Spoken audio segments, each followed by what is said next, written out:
Dear audience, আসসালামু আলাইকুম। আমি সানি, কিশোরগঞ্জ থেকে। আমরা যারা পেজ নিয়ে কাজ করি তাদের কয়েকটি বিষয় সম্পর্কে অবশ্যই জানা দরকার। তার মধ্যে একটি হচ্ছে, আমরা অনেকে রিলস ভিডিও নিয়ে কাজ করি। দেখা যায় যে 2 সেকেন্ড, 5 সেকেন্ড বা 7 সেকেন্ডের মতো ভিডিও করে আমরা আপলোড করে দেই। সবচেয়ে বেটার হয় যদি আমরা 15 সেকেন্ড বা তার একটু বেশি রাখতে পারি, সেটা সবচেয়ে বেশি বেটার হয়।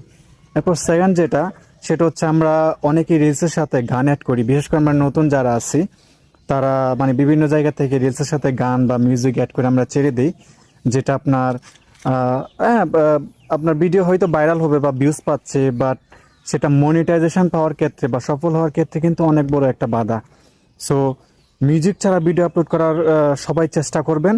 এর মধ্যে মিউজিক অ্যাড করার কোনোই দরকার নাই। মনিটাইজেশন পাওয়ার পরে আপনি একটা কমিউনিটি গাইডলাইনের ভিতর থেকে মেনটেন করে আপনার ফেসবুকের লাইব্রেরি থেকে কিছু মিউজিক নিয়ে আপনি মেনশন সহকারে দিতে পারেন, সেটা হয়।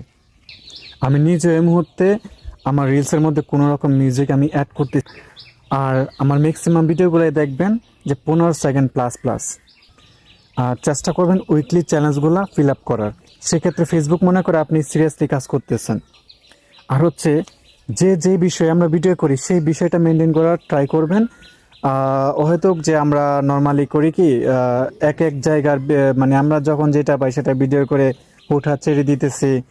এটা হয়তো আগে হইতো, বাট এখন কিন্তু এটা ফেসবুকের কমিউনিটি গাইডলাইন্সের আওতার বাহিরে।